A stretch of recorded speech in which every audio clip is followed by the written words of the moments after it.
আমার লাগে sorry Allah I sorry আচ্ছা সো আমরা একটু শেয়ার online. করি লাইভটা আমরা তিনজনই আছি এখানে, আমি আছি, তটিনী আছে, রাফাত ভাই আছে।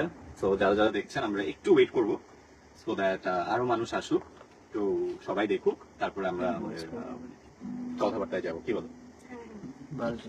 এটা ল্যান্ডস্কেপে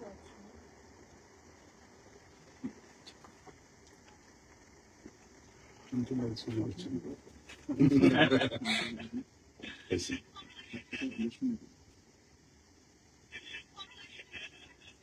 জাস্ট একটা মিনিট আমার একটু টাইম লাগে আমি নার্ভাস বুঝছো লাইভে গেলে নার্ভাস হয়ে যেত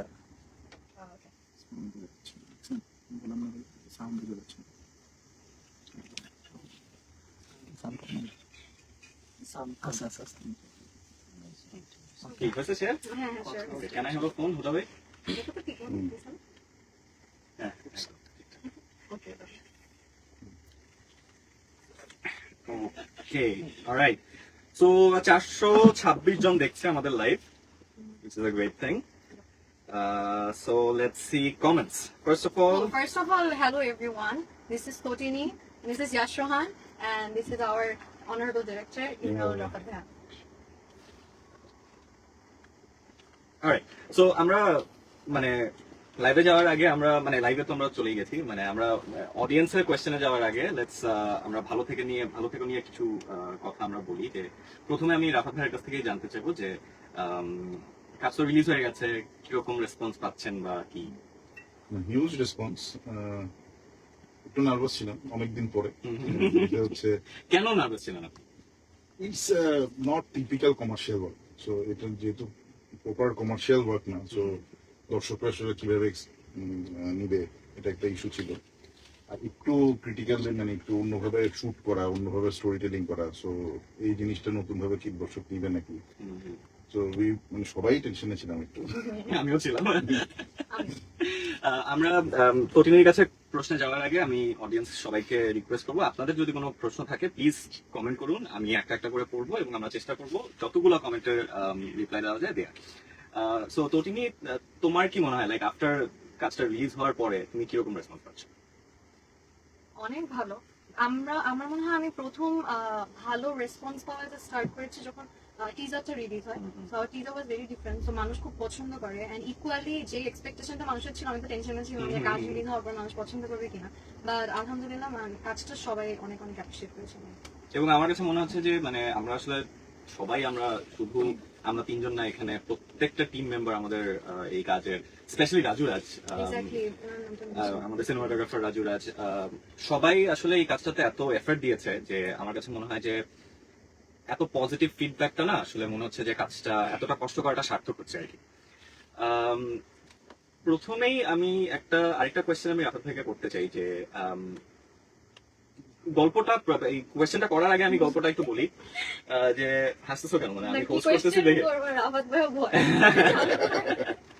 না, আমি এই গল্পটা একটু বলি যে এই কাজটা আমাদের কাছে স্পেশাল একটু, এটার একটা পার্টিকুলার রিজন আছে। কারণ আমরা সবসময় দেখা যায় যে আমাদের কাছে গল্প আসে অথবা স্ক্রিপ্ট আসে, তারপর আমরা স্ক্রিপ্টটা পড়ে গল্পটা শুনে আমরা ডিসাইড করি আমরা কাজটা করতে চাই কি চাই না। তবে এই কাজটার ক্ষেত্রে আমাদের কোনো গল্পও ছিল না, আমাদের হাতে কোনো স্ক্রিপ্ট ছিল না, আমাদের খালি 2 লাইনের একটা কনসেপ্ট ছিল। ডিরেক্টরও ছিল না, ডিরেক্টর ছিল না আমাদের এই কাজের।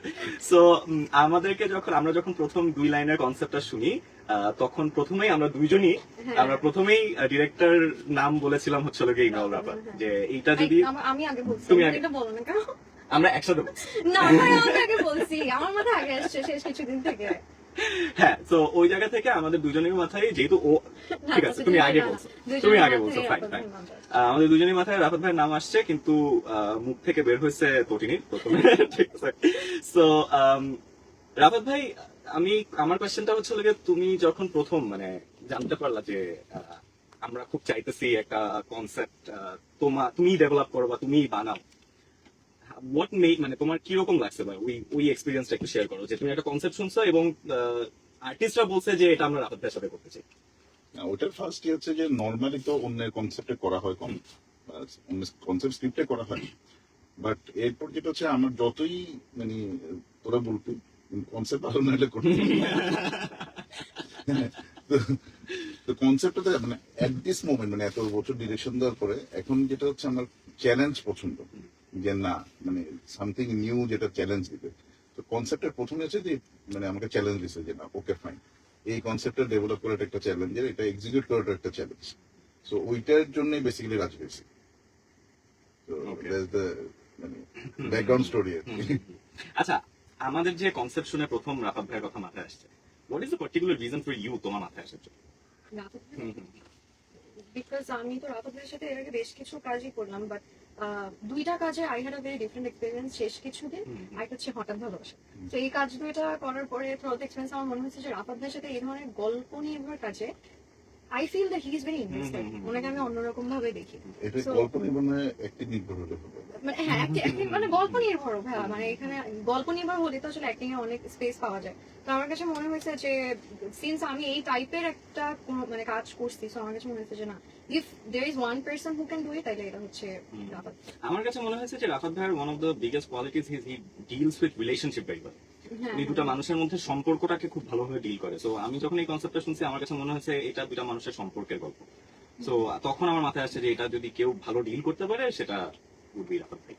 তো তো এখন রাফাত ভাই আমি বলবো যে what are the challenges that you face while working on 7 নম্বর বিপদ সত্য। 7 নম্বর বিবর্ষণ, রাইট, ডেফিনেটলি। হ্যাঁ, এটা তুই বল। এটা কি বলবো, আমরা আসলে আগের রাতে মানে আমাদের একটা পার্টিকুলার পার্ট কক্সবাজারে শুট করা। তো আমরা একদিন ভোরবেলা পর্যন্ত আমাদের ঢাকার পার্টটা শুট করে আমরা বোধহয় বাসায় গেছি ওই দিন সকাল 7টা-8টার দিকে এরকম, রাইট? ওই দিন সন্ধ্যাবেলায় আসলে আমরা আবার ফ্লাই করে কক্সবাজার যাই। এবং এখানে আমার একটা মজার স্টোরি বলার আছে, আমার একটা মজার স্টোরি বলা আছে, I want to share it. সেটা হচ্ছে যে আমি যখন এয়ারপোর্টে যাই, ডোমেস্টিকে ঢোকার পরে কিছু দূর গিয়ে দেখি যে মানে একদম পুরো এরকম কোমর পর্যন্ত পানি। তো আমি এখন গাড়ি নিয়ে তো ওদিক দিয়ে যাবো না, তো আমি কি করব এখন আমি ডিরেক্টরকে ফোন করে বলতেও পারতেছি না যে আই এম সো সরি আমি আসতে পারতেছি না, শুটটা একদিন পিছাও, কারণ আমি জানি যে এই শুট পিছাইলে আর আমরা ডেট মিলাতে পারবো না, শেষ করতে পারবো না। আমার এখনো মনে আছে আমি আমার মানে আমি প্যান্ট হাঁটু পর্যন্ত তুলে লাগেজ মাথার উপর কুলির মতো নিয়ে, ঠিক আছে, আমি ওই পানি পার হয়ে ওই দিন আমি ফ্লাইট ধরছি। ওই দিন তোটিনি ধরেই নিছিল যে আই মিস দ্য ফ্লাইট। আমি আমার গাড়ি সহ ওই পানির মধ্যে থেকে ডুবে যেতে গেছি। হ্যাঁ, গাড়ি সহ গেছি। আমারও একটা স্ট্রাগল স্টোরি আছে, বাট আমার মানে সেটা তোমার গাড়ি নিয়ে আর কি, হ্যাঁ, একটু লাক্সারিয়াস। না, আরেকটা স্ট্রাগল হচ্ছে মানে যখন আমরা শুট করি তখন কিন্তু 7 নম্বর না বেসিক্যালি 3 হ্যাঁ, মানে আমাদের ওই গল্পটা শেষ হয় নাই। তো তারপরে আমরা যখন গিয়ে পৌঁছানোর পরে আমরা তো সব ডিসকাশন শেষ, আমরা কালকে সকাল থেকে এটা শুট করবো ওইটা শুট করবো। সকালবেলা ঘুম থেকে উঠে দেখি যে 7 নম্বর বিপদ সংকেত, বাইরে বের হওয়া যাচ্ছে না, দাঁড়ানো যাচ্ছে না বাতাসের কারণে, বৃষ্টির কথা তো বাদই দিলাম। এবং আমার ইউনিটি পৌঁছানো, হ্যাঁ ইউনিটি পৌঁছাতে পারে নাই। মানে আমরা যে মানে এই বৃষ্টির মধ্যেও যদি আমরা বলতাম যে না চলো আমরা শুট করে ফেলি, শুট কিভাবে করবো, ক্যামেরা এসে পৌঁছায় নাই কক্সবাজারে। So yeah that was a big challenge. যেটা হচ্ছে ব্রেভ ডিসিশন যে বৃষ্টি হোক আমরা ওইটার মধ্যে আমরা শুট করব। তো ওটা নিয়ে কি চ্যালেঞ্জেস ফেস করছো? আমার জন্য সব থেকে ডিফিকাল্ট যেটা ছিল, যেটা ভাইয়া বলছিল যে গল্পের লেয়ারিংটা 3টা লেয়ার, সো এইটা ডিফারেন্সিয়েট করা, জানি না কতটুকু পেরেছি, আর এইটা was very difficult for me, যে আসলে এক একটা স্টেজে সেম ইমোশনটাকে গ্র্যাজুয়ালি বিল্ড আপ করা, সো এইটা আমার জন্য ডিফিকাল্ট ছিল। আর এই তো, আর মোরালেস ওয়েদার, এটাও একটা বড় ইস্যু, বাট চ্যালেঞ্জেস না হলে আসলে কাজ করার মতো মজা নাই, রাইট, ডেফিনেটলি। আর রাফাত ভাইয়ের সাথে কম্বিনেশন আমার সবটাই চ্যালেঞ্জেস থাকে। রাফাত ভাই এটা আমি খুব ভালো লাগে জানি। তুমি বলতেছো যে আমরা হচ্ছে শুটিং শেষ করে ওই দিন আবার হচ্ছে যে কক্সবাজারের জন্য হচ্ছে যে গেলাম, কিন্তু ওনার সাথে আমার মনে আছে আমি পুরান ঢাকায় শুটিং 12টার দিকে শেষ করছি, শেষ করে তারপরে ও তার ইমিডিয়েট কিছুক্ষণ পর আমি ফরিদপুরের জন্য হচ্ছে রওনা হয়েছি। আমার রেস্ট অফ দ্য স্টোরিজ আমরা নাও বলি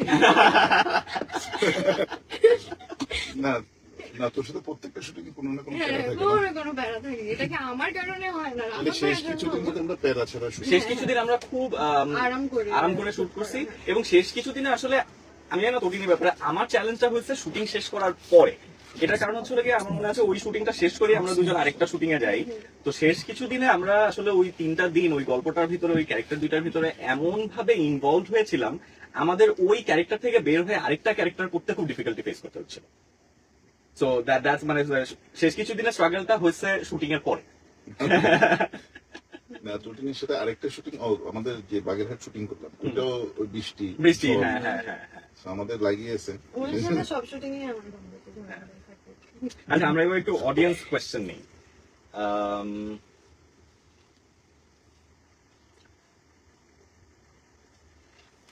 এত রাতে মিট আপ করা লাগে, দিনে করলেই পারতো। আই এম সো সরি, আসলে আমাদের টাইম টেবিল আসলে তিনজনের টাইম একসাথে মিলিয়ে আসলে লাইভ করা এটা একটু ডিফিকাল্ট হয়ে যায়, যার কারণে আমাদের রাতে আসতে হয়েছে। So sorry about that.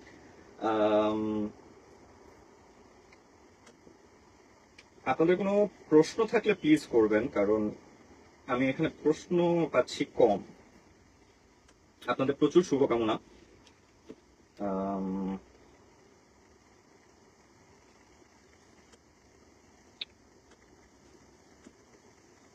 Rahul ভাই, তোমার যদি আমাদের কাছে কোনো প্রশ্ন থাকতে পারে কাজ নিয়ে, সেটা আপনি করতে পারো।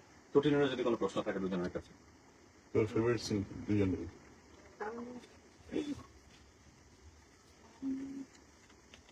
তুমি আগে বলো। তুমি আগে বলো। না, না, তুমি আগে বলো। তুমি আগে বলো। আচ্ছা, আমার ফেভারিট সিন হচ্ছে শাশুড়ির সাথে রান্নাঘরের যে সিনটা, যে কনভারসেশনটা, মিঠুয়াপার সাথে। সবচেয়ে মজার ব্যাপার হচ্ছে এই সিনেমা ফিরে দিতেছি। এবং ওই সিনটার সবচেয়ে মজার বিষয় হচ্ছে, নাটকটা যখন আমি প্রথম দেখি আমার চোখে পানি ছিল সিনটা দেখে পার্টিকুলারলি, ঠিক আছে? ওটা নিয়ে তটিনি আমার সাথে একটু মজা নিছে যে এ কি ইমোশনাল রে ভাই, কাঁদতেছে, ঠিক আছে? But yes, that scene really hit heart. এবং আমি আসলে সত্যি কথা, আমি একটা সিন করে খুব এনজয় করছি, but then again I wasn't really very happy with the output, but I enjoy the process. Was the one take scene, আমার যে ঝগড়ার যে সিনটা, ওটা আমি খুব এনজয় করছি পারফর্ম করতে, বাট